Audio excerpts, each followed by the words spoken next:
오늘 주실 하나님 말씀은 다니엘서 6장 1절에서 10절입니다.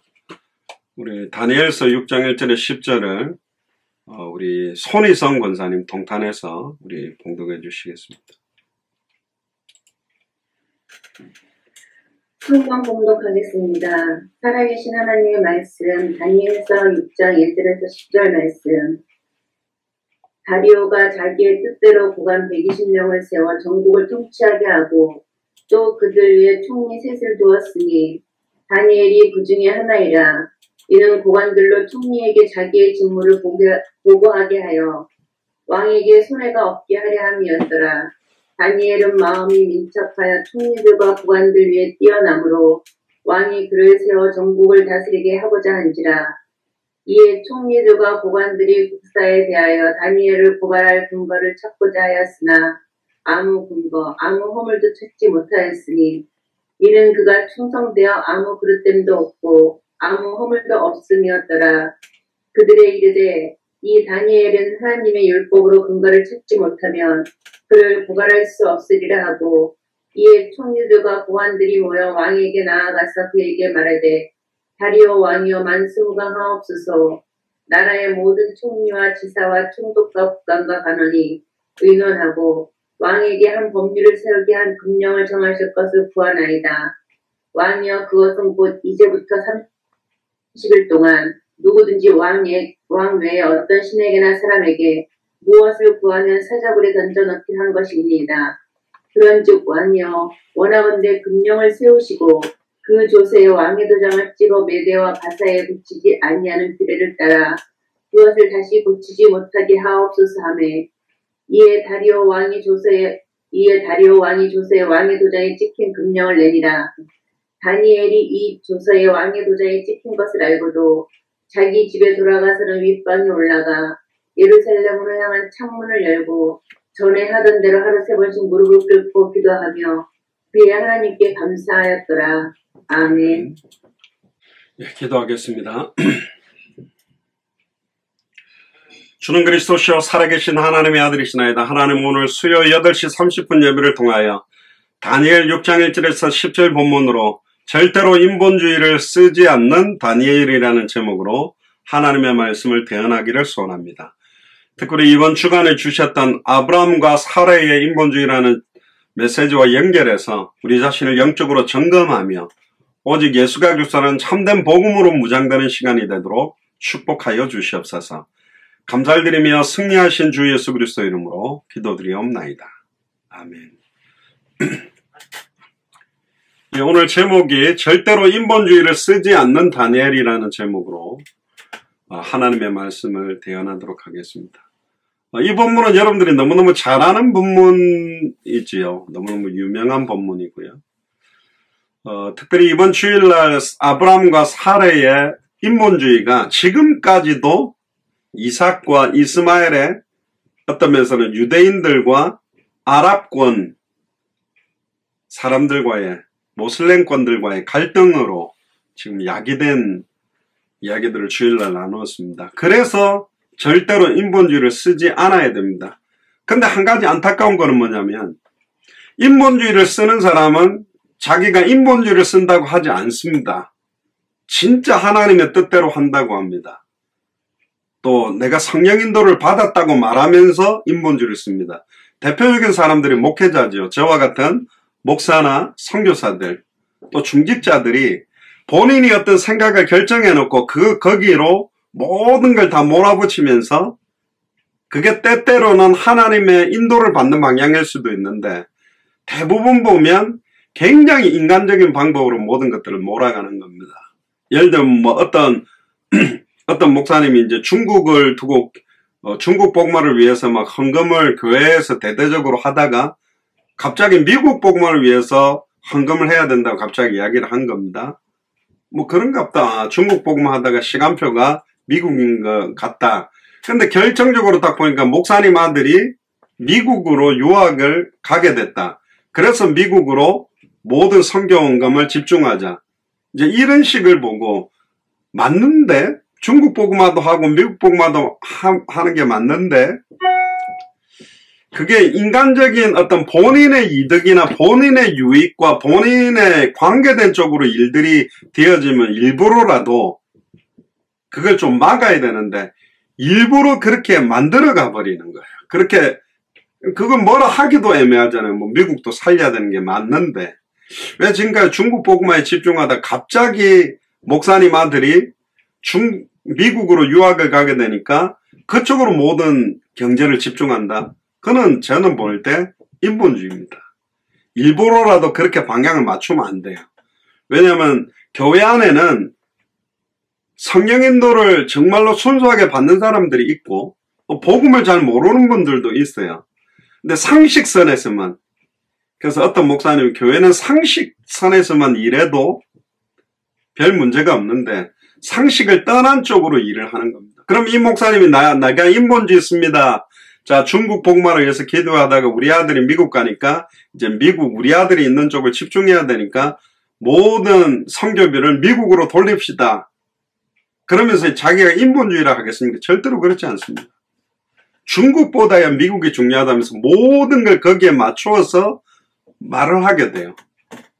근데 그것도 시대를 향한 하나님 뜻이다. 미국 복음화를 향한 하나님 계획이라 하면서 하는데 목사님은 절대로 본인이 인본주의를 쓰고 있다고 생각하고 믿지도 않습니다. 진짜 성령인도 제대로 받았구나. 아, 기도 가운데 성령인도 속에 우리 아들이 미국 간 게 하나님의 시간표다. 모든 걸 그렇게 맞춰버립니다. 불건전한 신비주의, 복음을 가지면 신비적인 역사가 나타날 수 있습니다. 근데 복음을 모르는 사람이 신비주의에 빠지면 불건전 신비주의에 빠져서 아예 영적으로 고통받게 되거든요. 불건전 신비주의 하는 사람들도 굉장한 성령의 역사, 하나님의 음성, 직통계시를 강조하지만 본인이 생각하는 생각을 하나님의 뜻, 하나님의 계획이다. 내가 저 사람 보고 기분 나쁘면 하나님이 당신 기분 나쁘게 생각한다. 자기가 어떤 거에 대해서 마음이. 그러다 보니까 아예 자기 마음대로 모든 걸 결정해버리는 경우가 많습니다. 근데 성경 안에 보면 사람의 생각과 하나님의 생각이 다른 경우가 대부분 많았고요. 대부분은 자기의 생각과 자기의 느낌이 아니라 말씀을 따라갔습니다. 예수님이 십자가에 달리는 게 제자들이 볼 때는 좋은 게 절대로 아니잖아요. 왜 나의 스승, 나의 그리스도가 십자가에 죽어야 되냐. 근데 복음을 모르니까 나오게 되는 게 뭐죠? 인본주의인 겁니다. 절대로 십자가에 달리면 안 됩니다. 그러면서 막으려고 달려든 사람이 사실은 베드로거든요. 그래서 오늘 이 본문과 함께 성경 안에 인본주의를 썼던 사람과 쓰지 않았던 사람들에 대한 것들도 좀 잠깐 보려고 합니다. 먼저 우리가 이 성경 안에 몇 명을 조금 보고 이 내용을 좀 보려고 합니다. 다니엘서의 특징적인 핵심이 하나님의 절대주권입니다. 그러니까 인본주의 반대가 하나님의 절대주권이에요. 인본주의란 말은 인간 중심의 모든 생각과 내 힘과 내 노력으로 해야만 모든 것들이 되어진다고 생각하는 중심이라면 하나님의 절대주권은 우리의 노력과 우리의 결정이 필요하지만 하나님의 주권 없이는 이 일이 단 하나도 이루어질 수 없다. 그렇게 믿는 것입니다. 근데 극단주의적인 인본주의, 극단주의적인 절대주의로 가면 이게 전에도 말했죠. 극단적인 칼빈주의. 하나도 손가락 까딱 안 하고 하나님이 다 한다고 주저앉아 있는 사람. 극단적인 알미니안주의는 내가 해야지 하나님이 뭐 하는 거냐. 하나님이 나를 써야 되는 거니까 내가 해야만 된다라고 주장하는. 또 절묘하게 인본주의와 신본주의 절대주권을 섞어버리면 합리주의적인 게 돼요. 내가 할 일이 있고 하나님이 할 일이 있다. 적당하게 섞어서 가는 사람들이 있습니다. 그것도 틀린 것입니다. 그럼 세상 사람들이 보면 뭐 믿는다 하면서 안 믿는 거네. 하는 행동 보니까 입은 믿는다 하는데 실제 행동은 안 믿고 있구나. 그렇게 돼버리는 거거든요. 인본주의 반대가 하나님의 절대주권인데 다니엘 4장 35절에도 보면 땅의 모든 거민을 없는 것 같이 여기시며 지금 뭐 70억의 인구가 있다고 해도 그게 하나도 없는 것처럼 생각하시기도 하고 하늘의 군사에게든지 땅의 거민에게든지 그는 자기 뜻을 행하시나니 하늘의 군사라는 말은 하늘의 천군 천사들을 표현하기도 할 거고요. 땅에 있는 모든 200개 나라 2000개가 넘는 민족들이 있죠. 그 뭐 대통령도 있고 유엔도 있고 뭐 EU도 있고 자기들의 힘으로 하는 것 같아도 하나님이 바이러스 하나를 딱 퍼지기 시작하니까 전 세계 나라가 아무것도 못하는 겁니다. 인도 같은 경우는 지금 하루에 10,000명이 넘게 죽고 일일 확진자가 30만 명, 20만 명씩 납니다. 여러분들 이게 이제 우리한테 안 다가오잖아요. 하루에 뭐 창원, 마산 이런 시민 전체가 다 코로나에 걸려버린다. 그러면 지금 불과 한 달이면 30개 대도시가 그렇게 된다는 건데 이게 아까도 기도할 때 말씀드렸습니다만 그거야 뭐 인도 사정이니까 내 답답한 게 아니죠. 남 아프다 죽는다는 것보다 내 손톱 밑에 가시 하나 찔린 게 진짜 아프지. 누가 돌아가셨다 그러면 그런갑다 그러죠. 내 아버지가 돌아가셨다면 내 아들, 딸이 죽었다면 이게 굉장히 다른 겁니다. 근데 우리가 200개 나라를 놓고 2000개가 넘는 미존도 부족 국가를 놓고 기도한다면 전 세계 각 나라에 일어나는 시간표를 봐야 됩니다. 제가 저번에도 한번 말씀드렸는데 제가 한국에 이렇게 중심으로 있을 때 제가 한 2년 정도를 갖다가 사역을 좀 쉬고 미국을 좀 들어와서 있겠다라고 한 그 2년 기간이 사실은 가장 뭐 제 때문에 그런 건 아닙니다만은 공교롭게도 그 2년 동안에 지금 가장 많은 사람들이 지금 죽었어요. 왜 하나님이 지금 이렇게 많은 사람들을 지금 거두어 가실까 생명을.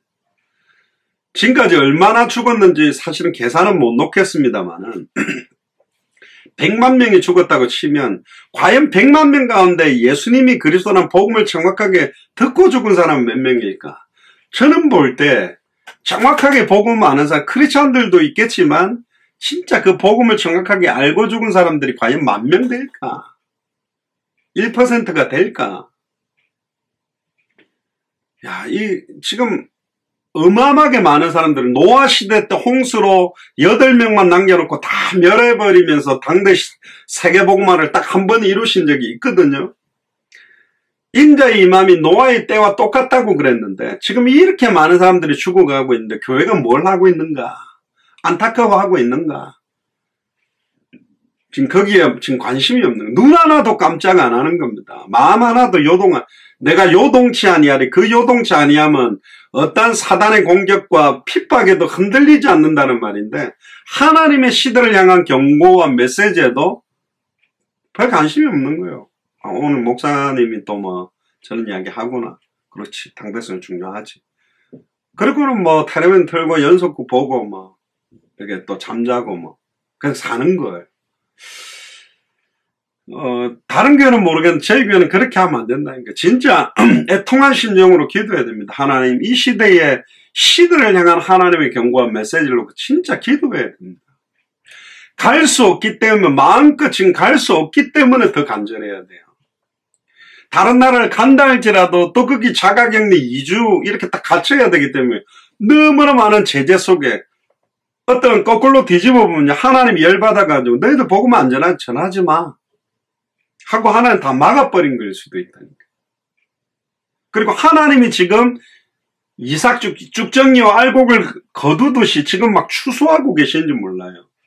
밭에 추수할 곡식들이 지어졌는데 추수할 일꾼이 없고 추수하라고 갖다 놓았던 일꾼들이 전부 딴짓하고 막걸리 먹고 뭐 퍼져 잘고 놀고 엉뚱짓 하고 있으니까 그냥 하나님이 그 추수밭에 갖다가 그냥 뭐 홍수나 태풍으로 아예 그냥 추수하지 못하도록 만들어 놓는 거일 수도 있다. 어떤 면에서는요. 그는 자기 뜻대로 행하시나니 누가 그의 손을 금하든지 혹은 이르기를 네가 무엇을 하느냐 할 자가 없다. 하나님이 이렇게 하시고 저렇게 하시는 걸 가만히 볼 수밖에 없잖아요. 지금 우리가요. 사실은 사람을 사용하신다고 했잖아요. 지난주 금요일에. 그래서 특별히 제자들을 선택했는데 제자들이 현장에 관심 없고 교회와 목사다 선교사들이 생명운동, 말씀운동, 제자운동에 관심 없으니 하나님이 지금 알곡과 쭉정이를 갈라놓고 지금 추수하시고 심판의 시간표를 하나님이 앞당기는 거일 수도 있습니다. 안타깝죠. 하나님은 온 세계의 주권적인 섭리자세요. 하나님이 흥하게 하면 흥하게 하고 하나님이 망하게 하면 망하는 겁니다. 날 때가 있으면 죽을 때가 있고 전도서에도 모든 시와 때와 모든 것들을 움직이고 컨트롤하는 분이 바로 하나님입니다. 인본주의를 쓴 대표적인 사람 몇 명을 우리가 돌아보고 인본주의를 쓰지 않았던 사람과 다니엘을 보면서 우리 자신을 점검해야 됩니다. 첫 번째는 대단한 아들과 엄마가 있습니다. 인본주의 하면 금방 생각나는 사람이 누구냐? 야곱과 리브가입니다. 창세기 25장 20절에 보면 이삭이 40살에 리브가를 취합니다. 그래가지고 이삭이 그 아내가 잉태하지 못하는 거예요. 근데 강구하니까 리브가가 잉태를 했습니다. 근데 25절에 창세기 25장 25절에 보면 아이들이 그의 태 속에서 서로 싸우는지라. 쌍둥이죠. 이 같으면 내가 어찌할꼬 하고 가서 여호와께 묻자온데 23절에 중요한 말씀을 합니다. 여호와 하나님이 여호와께서 그에게 이르시되 두 국민이 네 태 속 중에 있구나. 두 국민이 네 복 중에서부터 나누이리라. 이 족속이 저 족속보다 강하겠고 큰 자는 어린 자를 섬기리라. 에서가 야곱을 섬길 거라는 언약을 리브가가 받았어요. 그러면 야곱과 리브가가 수단 방법을 쓰지 않아도 가만히 있어도 하나님의 언약대로 큰 자가 작은 자를 섬기게 돼요. 에서가 야곱을 섬기게 되는데 어떤 수단 방법을 쓰느냐. 27장 6절부터 보면 갑자기 어느 날 이삭이 눈을 어두워지고 귀도 어두워지고 그래가지고 에서를 불러다가 장자니까 내가 이제 시간표가 돼서 너에게 하나님의 축복을 너에게 전달할 거기 때문에 너는 나가서 나를 위해 별미를 준비해라. 그래서 사냥을 나간 거죠. 에서가.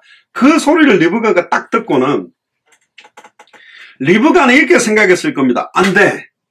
큰 자가 작은 자를 섬길 거라는 걸 혹시 기억했다면 언약을 분명히 쥐고 있다면 항상 에서는 아빠 편에서 막 사냥하고 돌아다니고 좀 터프하게 돌아다니고 털도 많고 막 남성미를 자랑하고 돌아다니는데 엄마 마음에는 사실은 야곱이 자기 옆에서 많이 도와주니까 야곱에 대한 애착과 받았던 언약 때문에 안 돼. 지금 에서가 저 음식 잡아와가지고 짐승을 다 잡아가지고 별미를 대접하면 축복을 에서가 받으면 안 되니까 언약 성취를 자기가 이루기 위해 수단 방법을 막 쓴 거예요. 야곱아 빨리 와라. 그게 창세기 27장 6절입니다. 네 부친인 네 형 에서에게 말씀하시는 것을 내가 들으니 나를 위하여 사냥하여 가져다가 별미를 만들어 나로 먹게 하여 죽기 전에 여호와 앞에 내게 축복하라 하셨으니 그런즉 내 아들아 내 말을 조차 내가 네게 명하는 대로. 자, 여기에 굉장히 포커스가 누구냐면 자기중심이죠. 인본주의는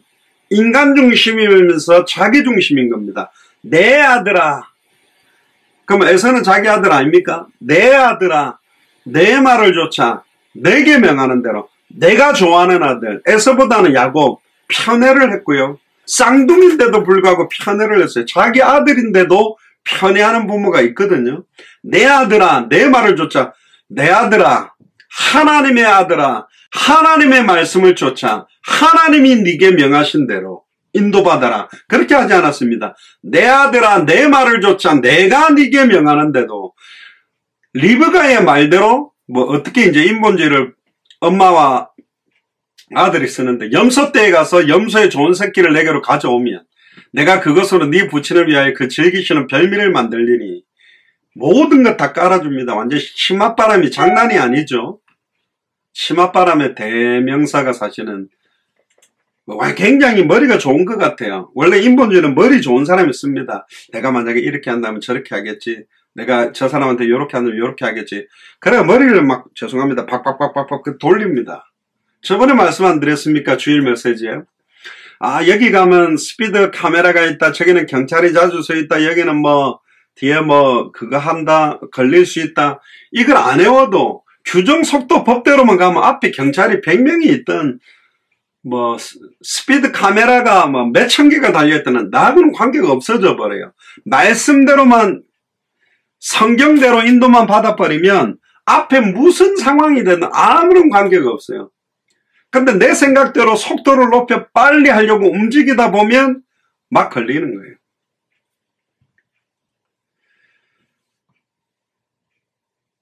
11절에 보면 야곱이 그 모친 리브가에 이르되 내 형 에서는 털 사람이요 나는 매끈한 사람인데 아버지께 나를 만지시면 내가 아버지께 속이는 자로 보일지라 복음 고사하고 저주를 받을까 하나이다. 그러니까 벌써 속이는다, 자기가 속이고 있다라는 걸 알고 있어요. 이걸 잘못하면 저주를 받을 것도 알고 있다니까. 그래도 계속합니다. 내 아들아 너희의 저주는 내게로 돌리리니 내 말만 줬고 가서 가져와라. 인본주의를 쓰니까 이렇게 담대해집니다. 네가 저주받으면 내가 받을게. 쓸데없는 소리 하지 말고 내 말 듣고 빨리 가서 갖고 와. 인본주의를 쓰면 아무것도 안 보여요. 장기를 두면 하수가 옆에서 훈수를 뚫을 수 있을 정도로 저 분명히 죽는데 저거 먹으면 안 되는데 바보같이 먹어. 왜 먹습니까? 그것만 보이는 거예요. 인생 전체를 향한 하나님의 언약과 계획을 보는 게 아니라 내가 딱 정해놓은 것만 딱 보이는 거예요. 그러니까 너무 바보 같은 짓을 합니다. 내 말만 줬고 가서 가져와. 그가 가서 취하여 어미에게로 가져왔더니 그 어미가 그 아비의 즐기는 별미를 만들었더라.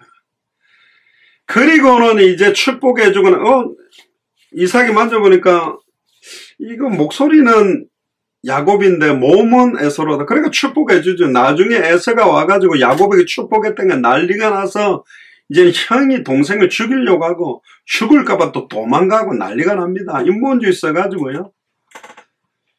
그래서 인본주의의 대명사로 불리는 사람이 에서와 죄송합니다. 야곱과 리브가다.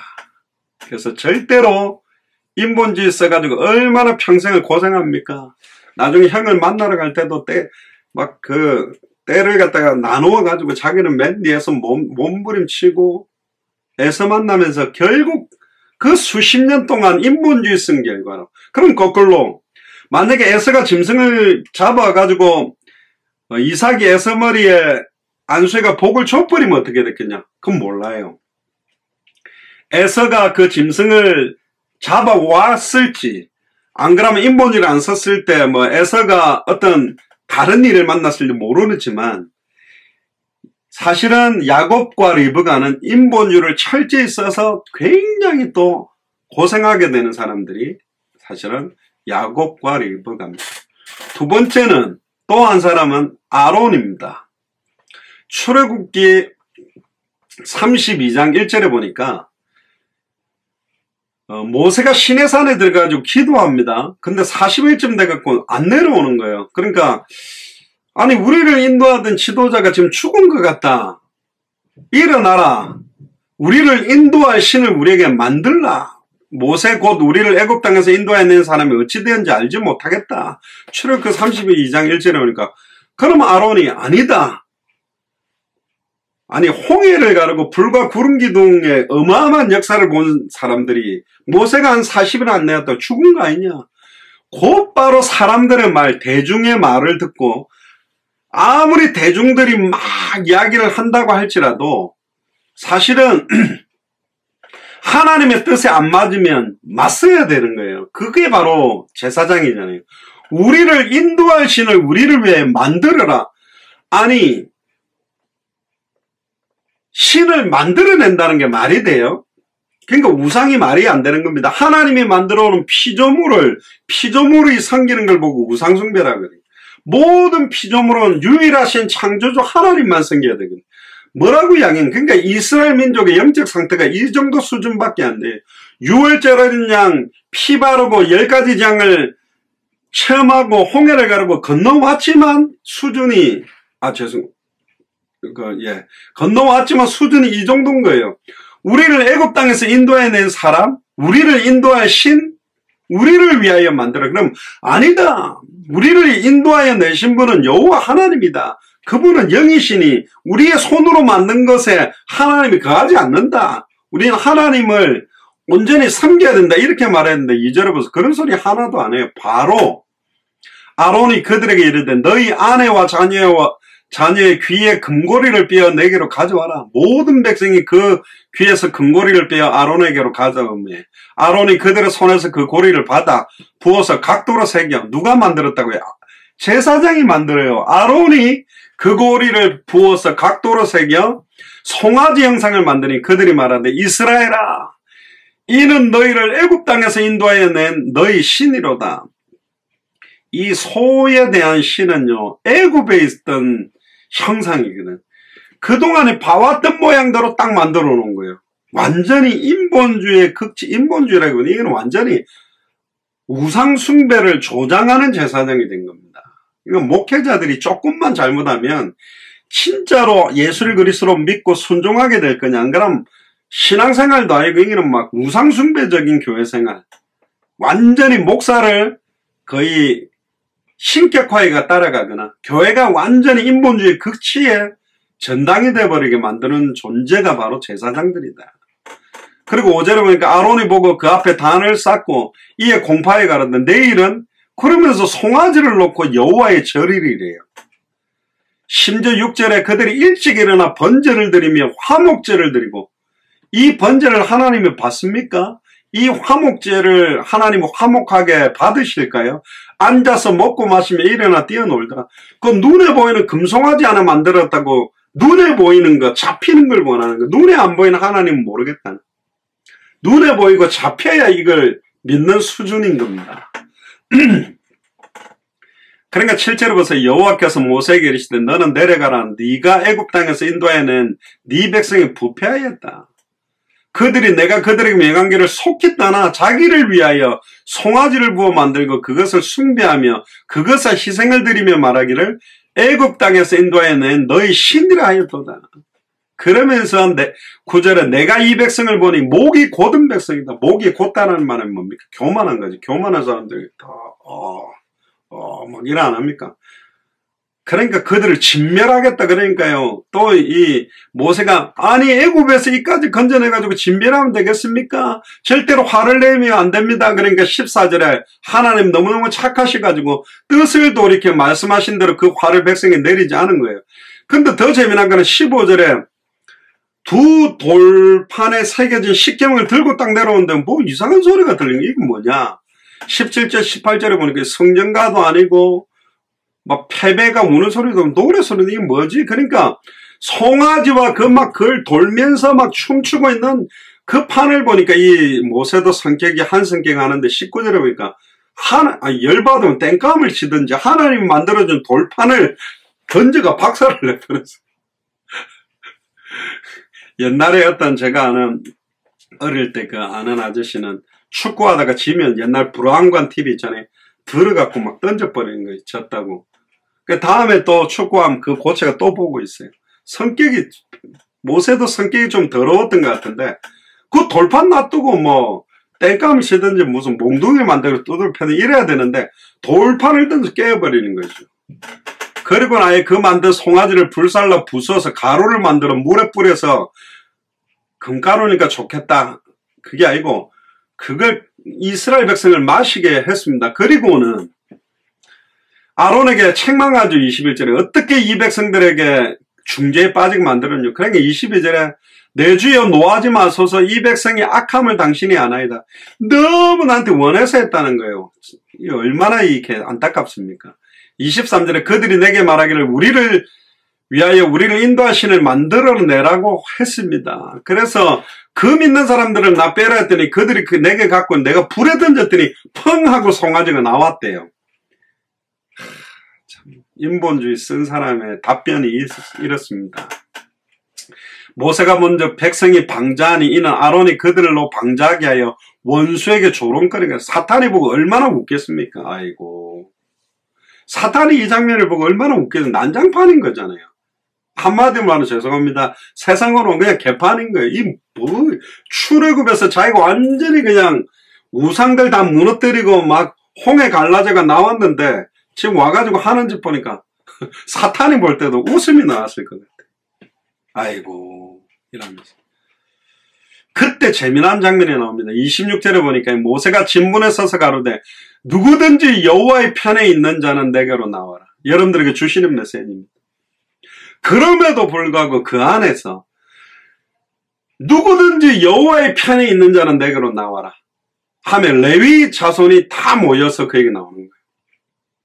그래도 예배와 제사를 집례 아들 레위 지파 자손이 다 모여서 모세에게 나옵니다. 그때 27절에 이런 말을 합니다. 모세가 그들에게 이르되 이스라엘의 하나님 여호와께서 이같이 말씀하시기를 너희는 각각 허리에 칼을 차고 진 이 문에서 저 문까지 왕래하며 각 사람의 형제, 각 사람이 그 친구를, 각 사람 이웃을 도륙하라. 칼 가지고 다 죽이라는 겁니다. 골라서 죽이라는 것도 아니요. 그냥 이쪽 문에서 저쪽 문까지 가면서 보이는 사람들 전부 칼로 다 베라. 이 완전히 인본주의 방조해갖고 쓴 아론 때문에 지금 이게 참 희한한 일이라는 거죠. 우상 만들어놓고 파티란 파티를 다 벌리고 술 먹고 난장판을 벌리고 있는데 와가지고 아니 칼 가지고 레위 지파가 짐승의 각을 뜨는 게 아니라 출애굽한 이스라엘 민족 칼로 다 도륙했습니다. 28절에 레위 자손이 모세의 말대로 행하며 이 나라의 백성 중에 몇 명이 죽어요? 3,000명이 죽었습니다. 그때 29절은 모세가 이런 말을 합니다. 각 사람이 그 아들과 그 형제를 쳤으니 심지어 친 사람 중에 자기 아들도 죽었을 수도 있습니다. 자기 형제들도 죽었을 수도 있습니다. 나는 내 아들을 안 치고 나는 내 형제를 안 쳤지만 다른 레위 지파가 모르고 다 죽여버릴 수도 있기 때문에 오늘날 여호와께 헌신하게 되었다. 그가 오늘날 너에게 복을 내리시리라. 헌신했다고 말합니다. 우상숭배한 자기 민족을 칼로 다 죽였는데 이게 영적인 헌신이요. 진짜 인본주의 쓰지 않고 하나님의 절대적인 주권을 믿고 예수를 그리스도로 믿는 온전한 믿음으로 되지 않는다면 인간적으로 죽이는 것보다 더 심각한 상태가 되기 때문에 아예 몸과 영혼을 능히 멸해버릴 수 있는 하나님을 섬기는 게 얼마나 소중한 건지를 깨닫게 하는 장면입니다. 그리고 세 번째 인본주의를 쓴 극치의 사람이 마가복음 14장 10절부터 나오는 가룟 유다입니다. 여러분 가룟 유다 너무 잘 알죠. 은 30개를 받고 예수님을 팔게 되는데요. 사실은 은 30개가 필요해서 팔았다라는 것도 있는데 또 어떤 각도로는 이 가룟 유다가 가만히 보니까 더 큰 걸 원했을 것 같아요. 결과론적으로 볼 때 왜 그럼 가룟 유다는 자살을 했을까? 예수님 십자가도 잘 죽었네 하고 은 30개 갖고 잘 먹고 잘 살면 되는데 왜 도로 회당 안으로 던져놓고 자기는 목을 매가 자살을 했을까? 아마 가룟 유다가 계산이 머리가 잘 돌아가는 사람이라 저 예수님 따라다니고 한 자리 하겠구나. 그래 제 정도 맡았는데 근데 왜 저 능력을 가지고 빨리요 본디오 빌라도나 로마 사람들 군병들을 갖다 저 능력으로 쳐버리고 이스라엘을 아예 큰 나라로 세워주면 자기가 뭐 장관 한 자리 할 건데 왜 저렇게 있지? 그러니까 능력을 쓰게 만들려고 일부러 로마 군인들에게 팔아서 딱 잡히면 능력을 써서 그들을 쳐버리든지 풍랑을 잠잠케 하고 안전병을 일으키고 눈 먼저 눈을 뜨게 하고 귀신을 쫓아내는 능력이 있으니까 꺾어버릴 거라고 생각을 했는데 웬걸요? 십자가에 달려 비참하게 나의 하나님 어째 나를 버리시냐니까 하고 죽어버리는 거예요. 거기에 양심의 가책을 느꼈을 수도 있습니다. 그러니까 어떤 면에서는 인본주의 극치를 썼던 사람 중에 한 사람이 사실은 가룟 유다라고도 볼 수 있고요. 또 마지막으로는 사도시대 때는 아나니아 삽비라가 있습니다. 사도행전 4장 32절에 보면 초대교회가 믿는 무리가 한마음 한뜻이 돼 이럴 수밖에 없는 게 유대사회에서 차단이 되니까 예수를 그리스도로 믿는 사람들께 뭉쳐서 할 수밖에 없는 거예요. 모든 물건을 서로 통용하고 제 재물을 조금이라도 제 것으로 하는 이가 없었어요.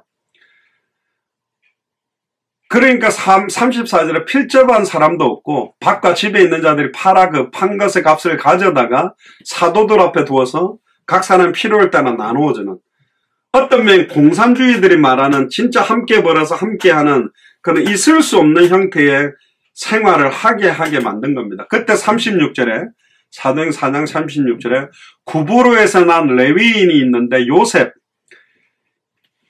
사도들이 일컬어 바나바라 하니 번역하면 권위자라.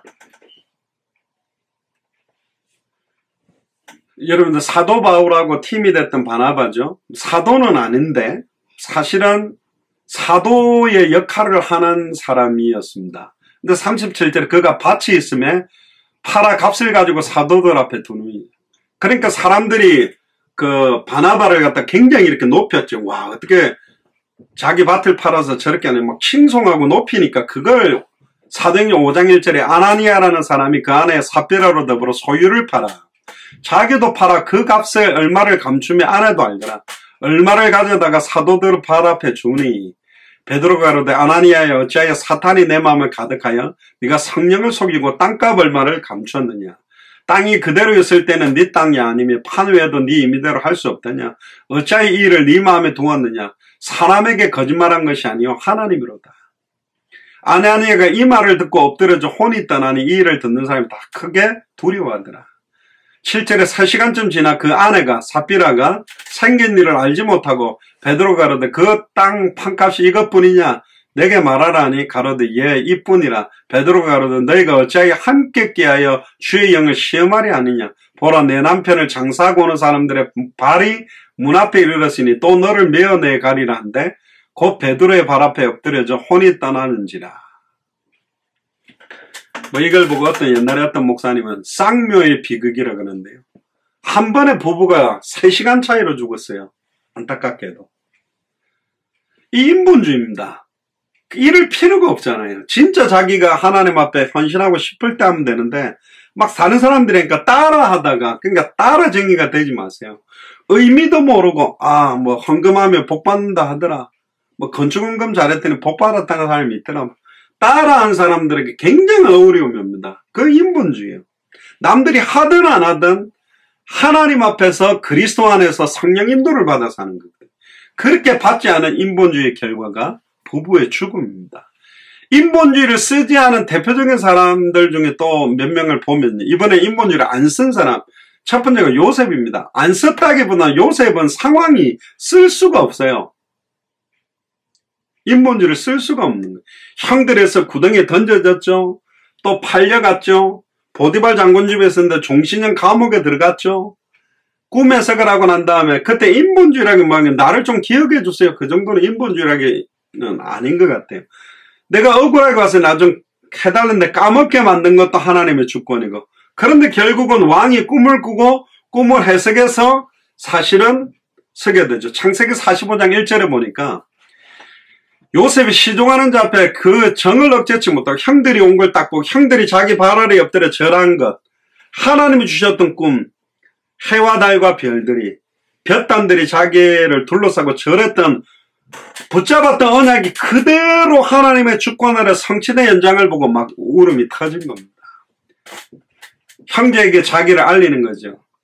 요셉이 방성되고 가니 형들을 봐서 물론 동생 베냐민도 있었습니다만은 언약이 이제 성취됐구나. 그렇게 평생을 두고 기도하다가 공직에 올라가는 약 30세 나이에 올라가서 형들이 와서 딱 성취되는 응답을 딱 보고는 울게 된 겁니다. 그러니까 깜짝 놀라죠, 형들이. 아이고, 우리 죽었구나. 그러니까 그걸 알고 45장 4절에 요셉이 형들에게 이르되 내게로 가까이 오소서. 그들이 가까이 가로되 나는 당신들의 아우 요셉이오니 당신들의 애굽의 판자라. 당신들이 나를 이곳에 팔았으므로 근심하지 마소서 한탄하지 마소서. 하나님의 주권적인 고백을 합니다. 하나님이 생명을 구원하시려고 나를 당신들 앞서 보내십니다. 형들은 팔았다고 생각했지만 하나님이 나를 애굽 복음화를 위해 우리 민족 복음화를 위해 먼저 보내신 겁니다.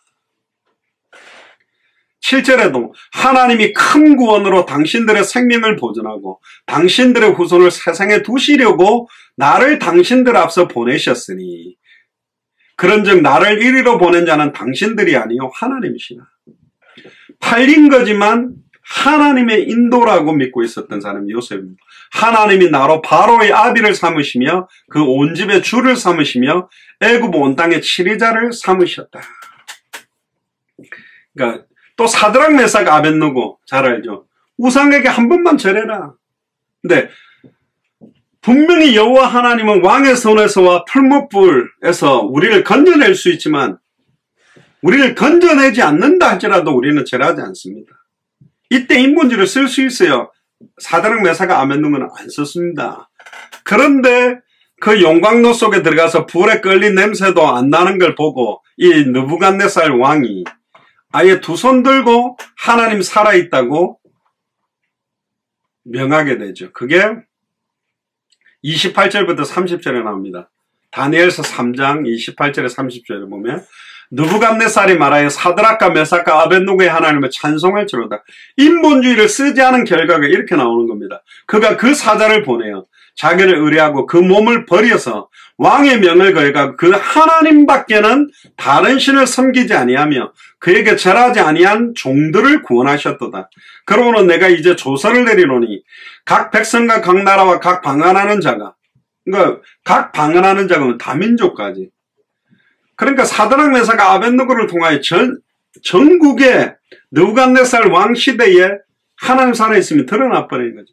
하나님을 설만이 말하거든, 거슬려 대적해서 말하거나 비아냥거려 말하거든 그 몸을 쪼개고 그 집으로 걸음터를 삼을지니 이는 이같이 사람을 구원할 다른 신이 없습니다. 사도행전 4장 12절의 고백입니다. 천하의 구원 얻을 다른 이름 없다. 왕이 드디어 사드락 메삭과 아벳노고를 바벨론도에서 더욱 높였다. 그리고 오늘 나오는 다니엘 6장에 다니엘이 인본주의를 쓰지 않았습니다. 1절부터 한번 보시면 이제 다리오 왕 시대가 되어서 방백 120명, 지방자치대처럼 시장 같은 그런 거겠죠. 도지사. 그 위에 총리가 있잖아요. 국무총리. 근데 3명을 둔 거예요. 그 중에 1명이 다니엘입니다. 근데 다니엘은 마음이 민첩하다. 정신이 뛰어나고 굉장히 어떤 순발력도 있고 판단력도 뛰어나서 총리들, 나머지 2명 중에도 최고로 방백들, 장관들 중에서 뛰어나니까 아예 그들 중에서도 제일 그냥 최고의 바로 측근으로 세워서 전국을 다스리고자 하는 거예요. 근데 이 다니엘은 포로로 잡혀온 존재인데 저 뭐야? 굴러온 돌이 박힌 돌 빼네? 그러니까 열받아가 총리들하고 방백들 아예 어떻게 하면 저 다니엘을 갖다가 무너뜨릴까? 막 여러 가지를 찾은 거예요. 근데 아무 허물 얻지 못했다. 대단하죠. 우리가 이렇게 살면 참 좋아요. 여러분들 막 털어서 먼지 나오지 않는 사람이 없는데 털어도 다니엘이 먼지가 없는 거예요. 비리가 없는 거라. 그러니까 평상시 삶을 철저하게 성령 인도 속에 하나님 앞에서 그리스도 안에서 성령 인도 속에 살았던 겁니다. 그러면 모함을 안 당하냐? 그래도 모함 당합니다. 그가 충성되어 아무 그릇함도 없고 아무 허물도 없습니다. 우리는 조금만 열어도 부족한 것들이 많을 건데 아무리 털어도 없는 거예요. 그때 한 가지를 얻은 거예요. 이 다니엘은 그 하나님의 율법에 대하여 그 틈을 얻지 못하면 그를 고소할 수 없다. 이에 총리들과 방백들이 모여서 하나님의 율법, 다니엘이 철저하게 하는 게 뭐냐? 하나님의 율법대로 시간을 정해놓고 정시기도 하는데 저걸 가지고 우리가 계략을 꾸미자. 그러니까 사탄 마귀 귀신의 하수인들이 머리가 좀 좋긴 해요. 그러니까 1차적인 수준의 머리라. 인본주의를 쓰지 말아야 될 건 뭐냐? 사탄 마귀 귀신의 세력들이 수많은 괴계와 모략과 괴유를 가지고 섞어버리는 것을 인본주의를 쓸수록 더 문제가 되기 때문에 완전히 하나님 앞에서 그리스도 안에서 말씀의 성령의 인도를 받다 보면 이 풍랑이나 하여 더 빨리 갑니다라는 찬양이. 사탄은 풍랑을 쳐서 우리를 침몰하게 만들지만 하나님은 침몰하지 않도록 만들어서 여러분들 풍랑 받아가지고 배가 간다면 얼마나 더 빨리 갑니까? 그러니까 아예 우리를 공격하던 모든 것들을 가지고 응답받아 버린 거예요. 유도라는 게 상대방이 밀어오면 밀리면서 씹어 던져버리고 끌어당기면 끌려가면서 다리를 건다 말이에요. 그러니까 성령의 인도, 인본주의를 쓰지 말아라는 거는 모든 일을 예레미야 33장 1절에 9절에 일을 행하는 여호와 그걸 지어 성취하는 여호와 그 이름이 여호와라는 자가 내게 이르노라. 너는 내게 부르짖으라. 아예 시대들에 갇혀있는 예레미야에게 너는 갇혀서 아무것도 못한다 할지라도 너는 내게 부르짖기만 해라. 내가 일을 행하는, 내가 그걸 지어 성취할 수 있는 내 이름이 여호와다. 하나님의 절대 주권적인 사역의 능력을 보여주는 거거든요. 그걸 아는 사람들은 인본주의를 쓰지 않는 겁니다. 사람에 대해서 사람의 비율을 맞추고 사람의 어떤 여러 가지 이걸 하다 보면 거짓말이 거짓말을 낳고 거짓말이 또 거짓말을 낳대 인본주의는 또 다른 인본주의를 쓰게 만들고 계속 이러다 보면 완전히 불신자보다 더 추한 존재가 돼버리는 게 인본주의입니다. 6절에서 9절에 보면 총리와 방백들이 모여 왕에게 나가야 말하되 머리를 씁니다. 다리오 왕이여 만세수를 하옵소서. 나라의 모든 총리와 수령과 방백과 모사와 간원들이 의논하고 왕에게 한 율법을 세우며 한 금령을 정할 것을 구하려 하는 거예요. 어떤 율법 금령이냐? 이제부터 30일 동안에 누구든지 왕 외에 다리오 왕의 어느 신에게나 사람에게나 무엇을 기도하고 구하면 사자굴에 던져넣기로 하면 어떻겠습니까? 그러니까 기분 좋은 거예요. 다른 데 기도하지 말고 30일 동안만 왕에게만 기도하도록 만들어 놓으니까 오케이 좋아. 왕이 완전히 사바사바한 거죠. 비율을 맞춰주니까 조서의 의인을 찍어서 메대와 바사의 변개치 아니하는 구례를 따라서 고치지 못하는 겁니다. 이거는 왕이 찍었다면 그 30일 동안 자기가 바꿀 수도 없는 거예요. 이때 다리오 왕이 조서의 의인을 찍어서 금령을 내립니다. 그때 다니엘이 이 조서에 의인이 찍힌 걸 알고도 분명히 30일 동안에 시간을 정해놓고 기도하면 우리는 정시기도 하다가 빼먹기도 하고 안 하기도 하고 힘들어하기도 하잖아요. 다니엘은 사자굴에 던져놓는 걸 알고도 자기 집으로 돌아가서 그 방에 예루살렘으로 향하여 열린 창에서 전에 행하던 대로 늘 해오던 대로 하루에 3번 무릎을 꿇고 기도하며 그 하나님께 감사한 겁니다. 그럼 만약에 다니엘이 이때 인본주의를 썼다면 어떻게 했을까요? 빨리 왕에게 가야지. 가가지고 이제 고자질 해야 돼요. 왕이여 사실은 저 사람들이 나를 갖다가 시기 질투를 해가지고 나를 죽이려고 이렇게 만든 겁니다. 이걸 어떻게 해야 되겠습니까? 막 이렇게 왕에게 이야기하는 인본주의도 있고요. 또 인본주의의 가장 안전한 인본주의 방법은 뭐냐? 30일 동안만 기도 안 하면 돼요. 그렇잖아요? 30일 동안 안 하고 31일차부터 기도하면 돼. 그러면 살 수 있잖아요. 그런데 이 다니엘은요, 사람 앞에서 기도한 게 아닙니다. 자기 집으로 돌아가서 그 방에 예루살렘을 향했다는 말은 하나님이 계시는 성전, 하나님을 향하여 열린 창, 늘 열어놓고 있는데 닫아놓고 하면 못 보잖아. 근데 사람이 보든 말든 관계없이 그대로 또 동일하게 열어놓은 거예요. 아, 이게 계략이 있는데, 올가미가 있는데, 덫이 있는데도 그대로 빠져주는 겁니다. 왜? 하나님이 어떻게 일을 행하고 하나님이 어떻게 그걸 지어 성취하는지. 그래서 어떤 면에서는 수단 방법을 막 쓰는 것보다 어떤 면에서는 가만히 있는 게 훨씬 나을 수 있어요. 가만히 말씀을 따라 인도를 가고 받고 철저하게 인본주의를 절대로 안 쓴 사람이 누구냐? 다니엘입니다. 인본주의를 안 쓰는데 머무르는 것이 아니라 전에 행하던 대로 말씀대로 내가 늘 성령 인도 받아왔던 대로 인도받은 사람이 누구냐? 다니엘입니다.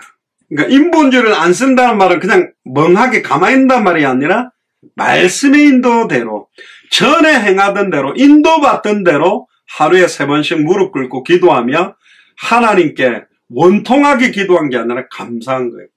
그러니까 11절에 그 무리들이 모여 다니엘이 자기 하나님 앞에 기도하고 간구하는 걸 11절에 하는 걸 보고 이야기하는 겁니다. 그러니까 왕이 당황한 거죠. 14절에 보세요. 왕이 이 말을 듣고 그로 인하여 심히 근심하여 다니엘을 구원하려고 마음을 쓰고 그를 건드는 힘을 다해 해가 질 때까지 어떻게 하면 이거 건져내지 왕도 온갖 수단을 다 써보지만 안 되는 거예요. 그러니까 한 번 더 다그칩니다. 15절에 이거는 변개치 못하는 겁니다. 그러니까 16절에 다니엘을 끌어다가 사자굴에 던져넣은지라. 그러면서 왕이 다니엘에게 하는 말이 굉장히 중요합니다. 16절에 보세요. 너의 항상 섬기는 네 하나님이 이를 구원하시리라. 늘 하루에 3번씩 항상 다니엘이 하나님을 섬긴다는 걸 불신자 다리오 왕도 알 만큼 그리고는 던져놓은 겁니다. 그리고 18절에 이 왕이 다리오 왕이 다니엘을 얼마나 아꼈는지 이 정도로는 충성되게 했습니다. 주일 메시지 전 불신자 상관에게 눈가림만 하고 아웅하지 말고 그리스도께 하듯 죽게 하듯 하라는 이유가 이겁니다. 18절에 왕이 궁궐에 돌아가서는 밤이 맞도록 금식하고 그 앞에 기약을 거치고 침수를 피하니라. 먹지도 않고 자지 않고 버틴 거예요. 하루만 딱 지나고 해가 딱 뜨면 하루만 견뎌내면 그 사람은 살아날 수 있기 때문에 19절에 왕이 새벽에 일찍 일어나 급히 사자굴로 뛰어간 겁니다. 이 다리 왕이 뭐라고 합니까? 20절에 보세요. 슬피 소리 질러 다니엘에게 물어가로되 사시는 하나님의 종 다니엘아, 너희 항상 섬기는 내 하나님이 사자에게서 너를 구원하시기에 능하셨냐? 21절에 다니엘이 왕에게 보되 왕이여 원컨대 왕은 만세수를 하옵소서. 나의 하나님이 이미 그 천사를 보내어 사자들의 입을 봉하셨으므로 사자들이 나를 상해치 아니하였사오니 이는 나의 무죄함이 그 앞에 명백하옴이며 또 왕이여 나는 왕의 앞에서도 해를 끼치지 아니하니. 성령 인도의 결과가 뭐냐? 왕이 내린 그 법도 완벽하게 지키고 왕도 어려움이 없게 만들고 자기도 죽지 않는 모든 것들이 완벽하게 응답되도록 하는 것이 바로 성령 인도의 결과입니다. 그러니까 23절에 왕이 심히 기뻐서 명하여 다니엘을 굴에서 올리라 하며 그들이 다니엘을 굴에서 올린즉 그 몸이 조금도 상하지 아니하였으니 왜 상하지 않느냐? 성경에 이렇게 씁니다. 그가 자기 하나님을 의뢰하였습니다. 진짜로 하나님을 믿었어요. 진짜 다니엘은 예수님을 그리스도로 믿었어요. 24절에 그러면 인본주의를 썼던 사탄마귀 귀신의 하수인들의 결과가 뭐냐? 24절에 왕이 명을 내려 다니엘을 참수한 사람들을 끌어오게 하여 그 사람들뿐만 아니라 참수한 자들이 얼마나 많습니까? 총리 2명과 방백들, 그러니까 아예 식무로 말하면 장관들, 도지사, 시장들 전부 다 죽은 거예요. 그들뿐만 아니라 그들의 처자들과 함께 아내와 자식들 그냥 아예 씨를 말려버린 겁니다. 사자굴에 던져넣게 했더니 그들이 굴 밑에 닿기 전에 사자가 곧 그들을 움켜서 그 뼈까지 부수었더라. 그리고 25절에 다리오 왕이 아까 사드락 메삭 아벳느고의 느부갓네살 왕이 조서를 내린 것처럼 다리오 왕이 이렇게 말합니다. 온 땅에 있는 모든 백성과 나라와 각 방한한 자들에게 조서를 내려가라되 원컨대 많은 평강이 너에게 있을지어다.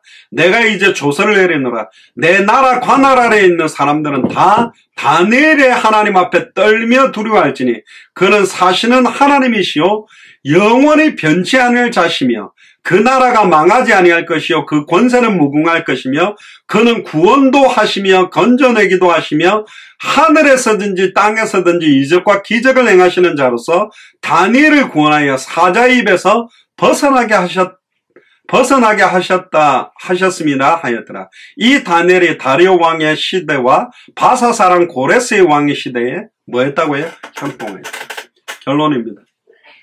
인본주의를 절대 쓰지 말아야 될 이유들을 우리가 확인했습니다.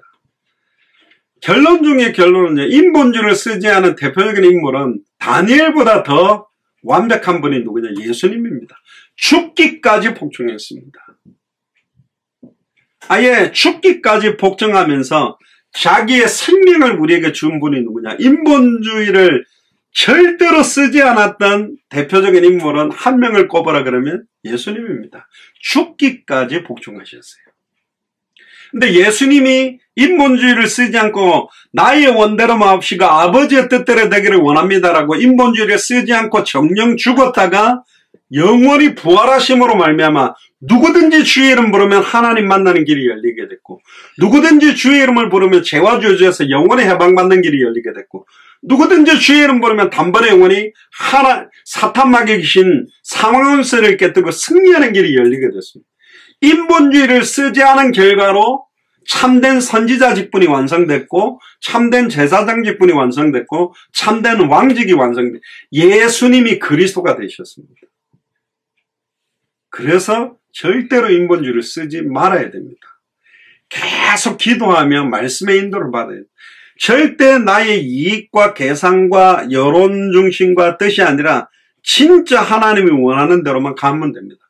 모든 상황이 안 좋아져도 분명히 이렇게 되면 어려움이 올 거라도 법대로 말씀대로 경계하는 자가 법대로 하지 아니하면 1등을 해도 편법을 썼다면 면류관을 쓰지 못한단 말이에요. 약물을 먹든지 금을 밟고 뛰든지 아무리 잘해도 결과는 인정받지 못한다. 그러니까 철저하게 성령인도 받아가는 것이다.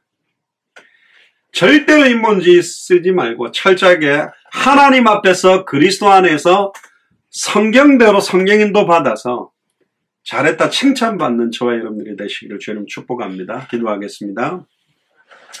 지금은 우리 주 예수 그리스도의 은혜와 하나님의 크신 사랑하심과 성령님의 내주인의 역사가 또 충만하시니 절대로 인본주의를 쓰지 않았던 우리 다니엘을 보며 또 나의 원대로 마옵시고 아버지의 뜻대로 되기를 원하나이다라고 기도하심으로 죽기까지 복종하신 예수님의 그 절대적인 순종을 바라보며 우리의 남은 인생 동안 절대로 내 생각, 내 계획, 내 판단, 내 경험대로 하지 아니하고 하나님 앞에서 그리스도 안에서 말씀대로 성경대로 성경인도 받기로 결단하는 우리 예수사랑교회 마라나타 미션을 철치의 모든 교육자들과 중직자들과 성도들 머리 위에 함께 동역하고 있는 모든 선교사님들 위해 특별히 이석윤 집사님의 건강 위에 지금으로부터 영원토록 항상 함께 계실지어다. 아멘.